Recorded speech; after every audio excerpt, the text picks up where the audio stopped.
मुल्क की हसीन वादियां सफ़ेदी में छुप गईं। मरी में सीज़न की पहली बर्फबारी ने माहौल बना दिया। नथिया गली में भी सफ़ेद मोतियों की बरसात, कागान और नाहरान के पहाड़ों पर बर्फबारी।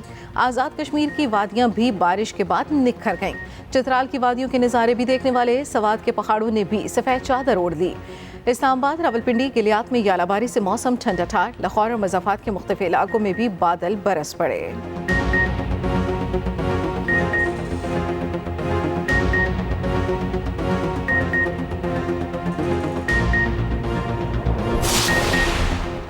लाहौर में मूसलाधार बारिश, स्मॉग की सूरत हाल बेहतर हो गई। उधर पंजाब में नाफिज जुज़वी लॉकडाउन में तब्दीली।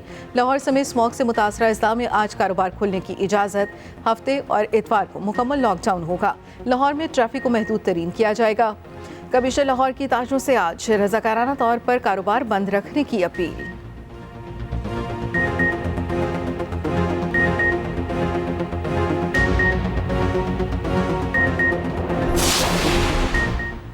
मुल्क में गैर कानूनी तौर पर मुकीम अफगान बाशिंदों की वतन वापसी का सिलसिला जारी। कराची में हाजी कैंप होल्डिंग कैंप से 128 अफगान बाशिंदों को चमन बॉर्डर रवाना कर दिया गया। काफिले में 66 मर्द, 42 खवातीन और 80 बच्चे शामिल। चमन बॉर्डर रवाना किए गए अफगानों की तादाद 732 हो गई। काफिले को सख्त सिक्योरिटी में रवाना किया गया। हर बस में 3 एहलकार मौजूद।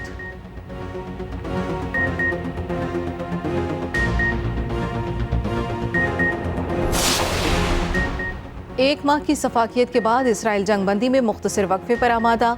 व्हाइट हाउस ने दावा किया इसराइल रोजाना 4 घंटे जंगबंदी करेगा। वक्फे का सिलसिला आज से शुरू हो जाएगा। गजा के इंडोनेशियन अस्पताल पर बदतरीन बमबारी, मुतादिद अफराद शहीद और जख्मी। इसराइल के वहशियाना हमलों में 10,800 से ज्यादा फलस्तीनी शहीद हो चुके। एक माह में 40 से ज्यादा सहाफ़ी भी जान से गए।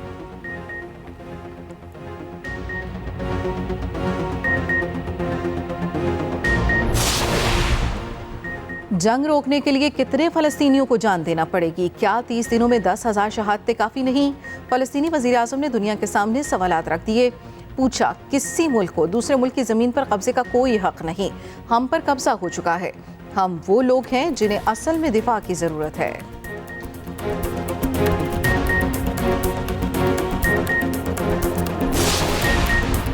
पीटीआई से पंजाब में इत्तेहाद खारिज इम्कान नहीं। पीटीआई 2 हिस्सों में तकसीम हो चुकी है। रहनुमा पीपल्स पार्टी कमर जमान कायरा कहते हैं सियासी जमातों में मुज़ाकरात होने चाहिए। सब जमातें ग्रैंड डायलॉग पर मुत्तफिक हैं।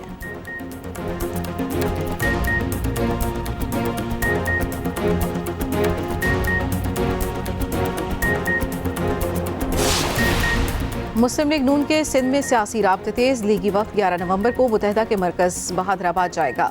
साद रफीक, एयाज सादिक और बशीर मेमन शामिल होंगे। MKM से इंतखाबी इत्तेहाद के लिए कमेटी के क़याम पर बातचीत होगी।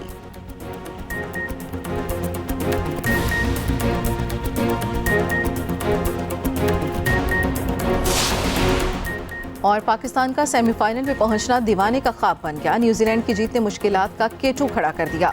सादा जीत पाकिस्तान के कुछ काम ना आ सकेगी। पाकिस्तान को इंग्लैंड को तकरीबन 287 रन से शिकस्त देना होगी। पाकिस्तान अगर पहले बैटिंग करके 300 रन बनाए तो इंग्लिश टीम को 13 रन पर आउट करना होगा। दोनों टीमें 11 नवंबर को कोलकाता में आमने सामने होंगी। पंजाब में नाफिज जुज़वी लॉकडाउन में तब्दीली। लाहौर समेत स्मॉग से मुतासरा अजला में आज कारोबार खोलने की इजाज़त। हफ्ते और इतवार को मुकम्मल लॉकडाउन होगा। पाबंदी वाले तमाम दिनों में शादी हॉल्स खुले रहेंगे।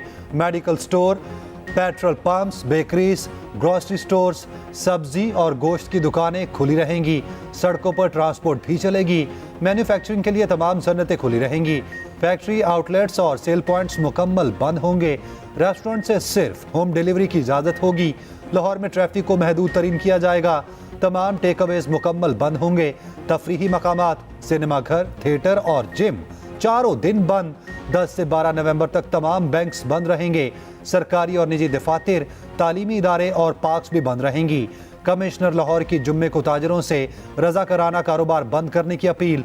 स्मार्ट लॉकडाउन के दौरान सेफ सिटी कैमरों से मॉनिटरिंग होगी।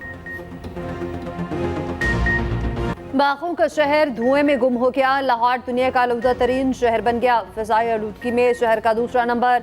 एयर क्वालिटी इंडेक्स 450 से ऊपर। शहर में बीमारियां आम, दिल्ली फहरिस्त में टॉप पर। कराची में भी सूरत हाल अबतर। आलूदा तरीन शहरों की फहरिस्त में 5वें नंबर पर। स्मॉग के बायस लाहौर फेस्टिवल भी खत्म। फेस्टिवल ने 15 नवंबर तक जारी रहना था। बदतरीन स्मॉग के बायस पंजाब हुकूमत ने आगे वाले तमाम प्रोग्राम मंसूख कर दिए। स्मॉग का बड़ा सबब बनने वाले तमाम तरक्याती काम अब तक जारी हैं।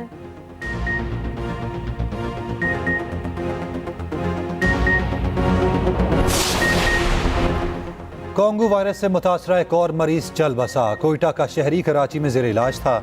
मजीद एक मरीज को कराची मुंतकिल कर दिया गया। कोयटा में कोंगू वायरस के 16 में से 2 मरीज सेहतयाब डिस्चार्ज करके घर भिजवा दिया गया। कराची में भी एक शख्स में कोंगू वायरस की तस्दीक, अस्पताल में जेर इलाज, हालत खतरे से बाहर।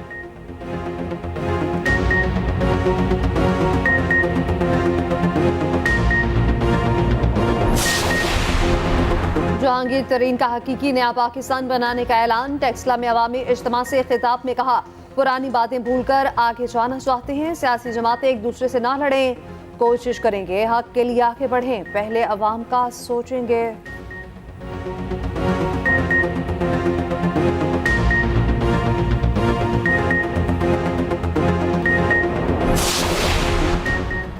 पीटीआई से पंजाब में इत्तेहाद खारिज अज़मकान नहीं। पीटीआई 2 हिस्सों में तकसीम हो चुकी है।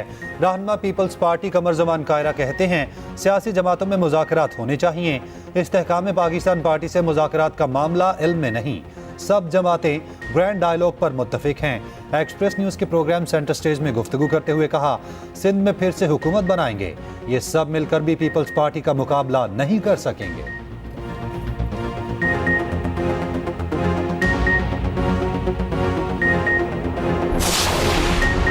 मुस्लिम लीग नून के सिंध में सियासी राब्ते तेज। लीगी वफ्द 11 नवंबर को मुतहदा के मरकज बहादुराबाद जाएगा। साद रफीक, अयाज सादिक और बशीर यमन शामिल होंगे। इंतखाबी इत्तेहाद के लिए कमेटी के क़याम पर बातचीत होगी।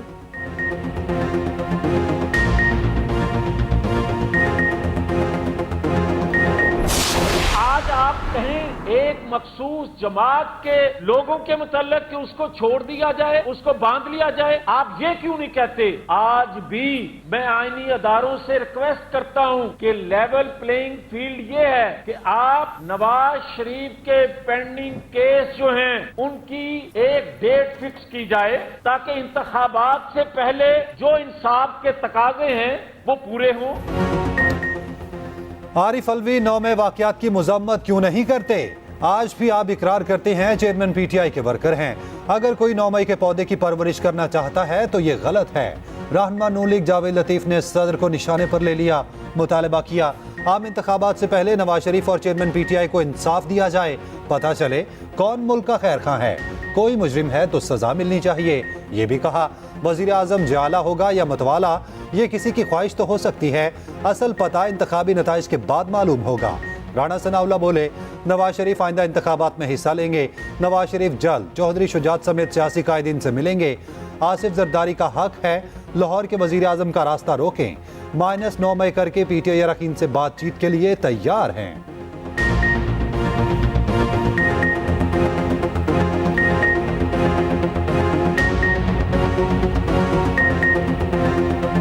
जिसने एक दिफाई अदारे के ऊपर हमला किया, उस टोले से माइनस पीटीआई और बाकी तमाम जमातें जो है उनके साथ हम बैठना चाहते हैं, उनको साथ लेके चलना चाहते हैं। और मुल्क तभी इस बहरान से निकलेगा जब सब मिल के जो है वो चले। मुलाकात तो मियां नवाज शरीफ साहब का इरादा है कि वो तमाम सियासतदानों से करेंगे, तो उसमें जो क्यू लीग चौधरी शुजात साहब हैं तो उनसे भी।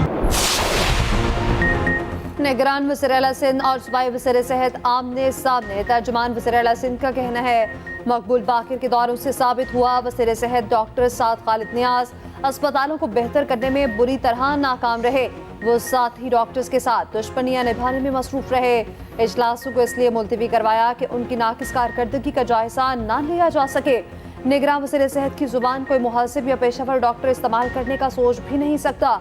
उनकी गलत बयानी और बेहूदगी से जाहिर है कि झूठ की कोई बुनियाद नहीं होती।